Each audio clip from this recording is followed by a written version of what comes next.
ये छात्राओं, आज हमारी हिंदी साहित्य की पुस्तक दिव्या भारती का पाठ 11 जीवों पर दया करो का अर्थ है हमें पक्षियों पर अत्याचार नहीं करना चाहिए, उन्हें सताना नहीं चाहिए। इस पाठ के माध्यम से बताया गया है कि एक छोटा बच्चा रवि होता है। उसके पिता घर पर 4 खरगोश ले आते हैं। वह उसके साथ बहुत आनंदपूर्वक खेलता है और वह अपने सहपाठियों से भी बोलता है कि तुम मेरे घर चलो और देखो वो कितने सुंदर हैं। उनमें से एक सहपाठी के घर आता है और खरगोश को पकड़ना चाहती है, लेकिन वह खरगोश नहीं पकड़ पाती। तो वह खरगोश को एक बड़ा सा पत्थर मारती है, जिस पत्थर से मारने से उस खरगोश को चोट लग जाती है।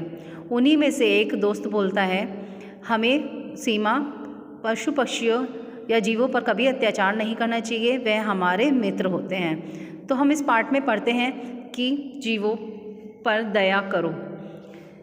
एक दिन रवि के पिता 4 खरगोश लाए। खरगोशों को देखकर रवि बहुत प्रसन्न हुआ। वह दिन भर उनके साथ खेलता रहता। जो रवि था बच्चा, वो खरगोशों के साथ पूरे दिन खेलता रहता था। एक दिन रवि अपने सहपाठियों से बोला। सहपाठी कौन होते हैं? जो कक्षा में साथ पढ़ते हैं छात्र, उन्हें सहपाठी बोलते हैं। मेरे पिताजी 4 खरगोश लाए हैं, तुम सब मेरे घर चलकर उन्हें देखो, वह बहुत सुंदर हैं। सीमा, अमर, मदन आदि बहुत से बच्चे रवि के घर गए। उनमें बहुत सारे बच्चे रवि के घर गए। सभी बच्चे खरगोशों के साथ खेलने लगे। खरगोश इधर उधर उछल रहे थे। बच्चे उन्हें पकड़ रहे थे। उन्हें खरगोशों के साथ खेलने में बहुत आनंद आ रहा था। आनंद का मतलब होता है खुशी मिलना, ठीक है ना। मज़ा आ रहा था उन्हें खेलने में। सीमा एक खरगोश को पकड़ना चाहती थी। खरगोश हर बार उछलकर दूर भाग जाता। जो उसके दोस्त घर पर आए थे, उनमें से एक दोस्त थी सीमा। वह खरगोश को पकड़ना चाहती थी, पर खरगोश भाग जाता था। सीमा ने कई बार प्रयास किया। अंत में उसे खरगोश पर बहुत गुस्सा आया और एक बड़ा सा पत्थर उठाया और खरगोश को दे मारा। प्रयास का मतलब होता है बच्चों कोशिश करना। किसी चीज़ को हम नहीं हो पाती तो हम उसको बार बार कोशिश करते रहते हैं। तो जब सीमा खरगोश को नहीं पकड़ पाई तो उसने एक बड़ा सा पत्थर उठाया और खरगोश को दे मारा, जिससे खरगोश को चोट लग गई और वह तड़पने लगा। तड़पने का मतलब कराहने लगा चोट। रवि का बड़ा भाई अमन वहीं खड़ा था। उसे बहुत दुख हुआ। उसने सीमा को डांटा।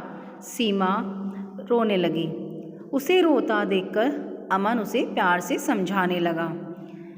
सीमा बहन, हमें पक्षियों को नहीं सताना चाहिए। हमें पक्षियों को नहीं सताना चाहिए। हमें इनकी देखभाल और रक्षा करनी चाहिए। रक्षा का मतलब होता है किसी की सुरक्षा करना, देखभाल करना।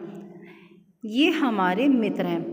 उसमें से एक बच्चा था अमन, उसने समझाया कि हमें पक्षियों पे कभी अत्याचार नहीं करना चाहिए, वे हमारे मित्र हैं। सीमा बोली, भैया मुझसे गलती हो गई, अब मैं ऐसा कभी नहीं करूँगी। अंत में सीमा ने अपनी गलती मानी और बोला कि मैं आगे से कभी भी पक्षियों पर अत्याचार नहीं करूँगी, उन्हें नहीं सताऊँगी।